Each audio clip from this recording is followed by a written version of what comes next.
ሰዎች ይወጣሉ። ሁለተኛ ነገር ደግሞ በህዝባዊ ግንባሩና ምንድነው ህዝባዊ ግንባር ከዛ በኋላ ህዝባዊ ሰራዊት የሚባል ተቋቁሟል። ይሄ ህዝባዊ ሰራዊት አሁንም ገንዘብ ይሰበስባል። ገንዘብ የሚሰበስበው በፋኖ ስም ነው። በፋኖ ስም ደግሞ ገንዘብ ሲሰበስብ ፋኖቹ እዛ ገንዘብ አልደረሰንም ነው የሚሉት። ስለዚህ በፊትም በነምሬ ወዳጆ በነማ ነው የተሰበሰበው። እነዛ ሰዎች አሁን ስናነጋግራቸው ፈተና ነው የሆኑብን። ይሄ ይስተካከላል፣ ይህንን እንትን እናደርጋለን ብለን ተነጋገርን ማለት ነው። ተናገርኩኝ እሑድ ዕለት። ከዛ በኋላ ርዕዮተ እስክንድር የሚባል ቡድን ተቋቁሞ ያ ርዕዮተ እስክንድር ሰላምን ሰማይ ምድሩን አደባለቀው ማለት ነው። ሰማይ ምድሩ ዋይ ዋይ! እንዴት እስክንድር ስም ይነሳል? እስክንድርንማ ከስሻ አይደለም የተናገርኩት። እስክንድር ወጥቶ ያስረዳ። የሚዲያ ሰው ነው፣ ለሚዲያ ቅርብ ነው። ወጥቶ ያስረዳ። ሻለቃም ወጥተው ያስረዱ። ስማቸው እየጠፋ ነው። በፈርስት ክላስ ነው የሚሄዱት። ለዛ ገንዘቡ የሚዋጣው እራሳቸው ትኬት የሚቆርጡ ወይ ምን የሚሉ ሰዎች ናቸው የሚያወሩት። ስለዚህ ሻለቃም በህይወት ስላሉ ወጥተው ያስረዱ፣ ወጥተው ይናገሩ ብዬ ሐሳብ አቀረብኩኝ። ሐሳቡን ያቀረብኩት ለጋዜጠኛ እስክንድር፣ ለነፃነት ታጋዩ፣ ለሰብአዊ መብት ተሟጋቹ፣ በረሃ ለበረሃ ለሚንከራተተው ለጋዜጠኛ ለእስክንድር ነጋ፣ ለታላቁ እስክንድር ነጋ ነው ይህን ጥያቄ ያቀረብኩት። እስክንድር ደግሞ ጋዜጠኛ የነበረ ነው፣ ፍትህ ፈላጊ ነው፣ ሲጠይቅ የኖረ ነው፣ ሲሞግት የኖረ ነው። መልስ አያጣም፣ መልሱን መመለስ ይችላል። በውስጥ ለምን አንናገርም? መንግስት ደስ እንዲለው እንዴት እንደዚህ ታደርጋለህ ምናምን። ይሄ ትክክል አይደለም፣ ትክክል አይደለም። ይሄ አምባገነንነትን ማዋለድ ነው። ሰዎቹ ወጥተው ይናገሩ የሚል ቃል ተናገርኩኝ ማለት ነው። ስለዚህ ያንን ቃል ስናገር ያበደ ሰራዊት ተፈጠረ። ያበደ ሰራዊት ጉዳዩ የሚመለከታቸው ሳይሆን ጉዳዩ የማይመለከታቸው ሳይሆን ዋይ ዋይ አሉ። ይሄው ደግሜ እናገራለሁ። እሳቸውም አደባባይ መውጣት ይችላሉ። ጽፈዋል። ዛሬ ሻለቃ ዳዊት ወልደ ጊዮርጊስ ትላንት ደወሉልኝና 53 ደቂቃ ስንለያይ 53 ደቂቃ አወሩ። የሥራ ድርሻቸውን ኃላፊነታቸውን አሁን ህዝባዊ ሰራዊት የሚባለውን እንደማያውቁት ፎቶቸውን ለጥፈው እንትን ያሉት እኔ እንደማልመጣ ካናዳ ሆኜ ነግሬያቸው የጻፉልኝን ነው የምነግራችሁ። በቃል ብቻ ሳይሆን የጻፉልኝ በእኔ ስም ነው የተሰራው። አላቀውም። እኔ እንደማልመጣ እያወቁ ነው ያደረጉት። ከዚህ ከራኩኝ 3 ወር አልፎኛል። በምን ምክንያት ከዚህ በኋላ አገልግሎቴን በመርዳት በምን አደርጋለሁ እንጂ የለውበትም። ዘመዴ ያነሳው ትክክል ነው። እኔንም የወቀስከኝ ነው የሚመስለው። ነገር ግን ይሄ ነው እውነቱ። መነጋገርን የሚያክል ነገር የለም ብለው አነጋገሩኝ። አሁን ይህን ስናገር አላሉትም ውሸታም ነው ስትል ያው ስም ጠቅሼ ፊቴን ገጼን ዘመዴን ብዬ ነው የምናገረው። እሳቸውም ዛሬ አርቲክል ጽፈው ለጥፈዋል። ደርሶኛል። ማንበብ እችላለሁ። እሳቸው የለጠፉትን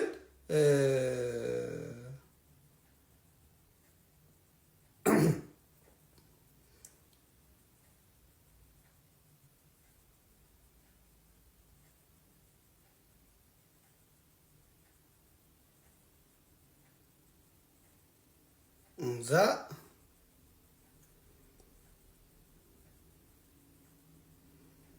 አነባለሁ። ዛሬ እሳቸው የበተኑት በጡረታ ዕድሜ የአማራን የዘር እልቂትና ጭፍጨፋ በተመለከተ ጥሪ ተቀብዬ ትግል ውስጥ ስገባ እስከ ትግሉ መጨረሻ እንደማልቀጥል አሳውቄ ነበር።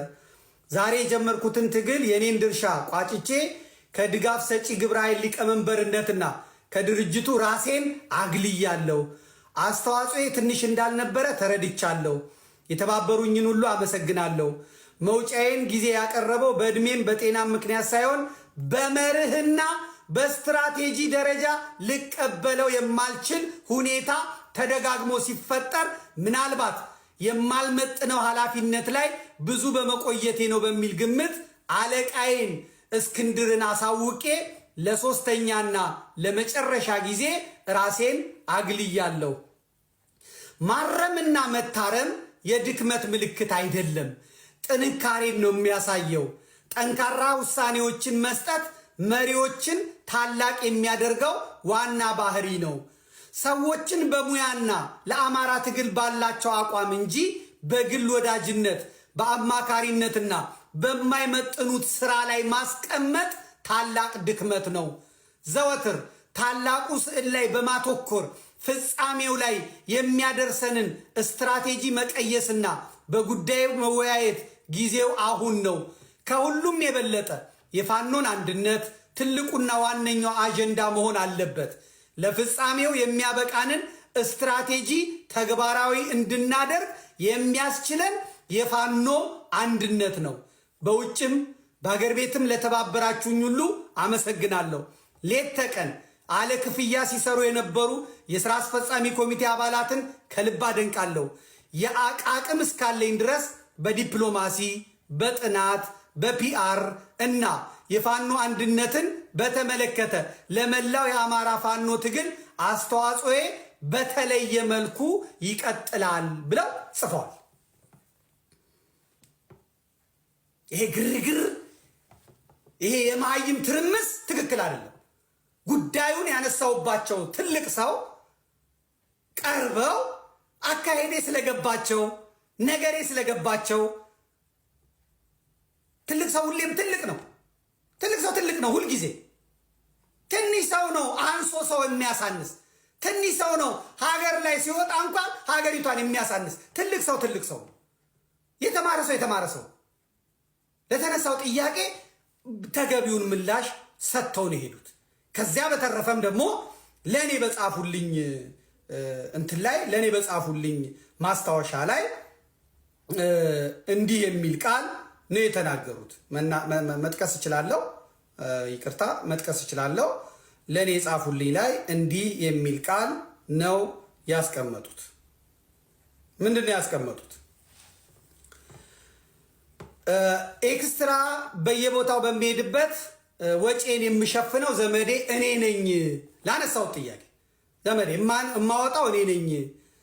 ደግሜ ሳዳምጠው የተናገርከው እኔን ተጠያቂ ያደረግ ይመስላል።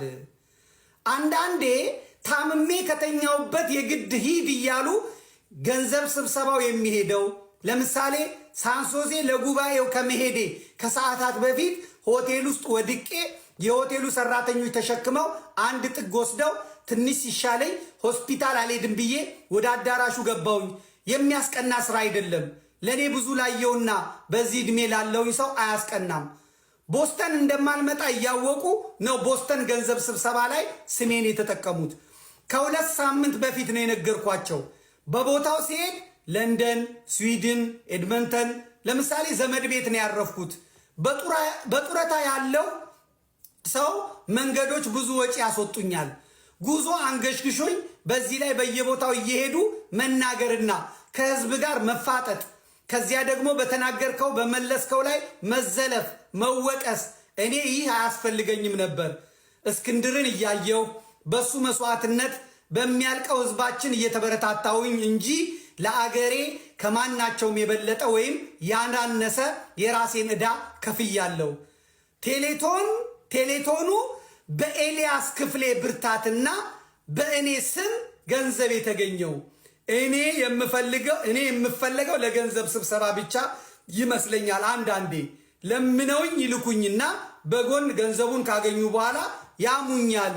ይሄ ትክክል አይደለም ብለው ነው ክቡር ሻለቃ ዳዊት ወልደ ጊዮርጊስ ለእኔ በገጻቸው የጻፉልኝ፣ እንደገና ዛሬም ለህዝብ ያመጡት ማለት ነው።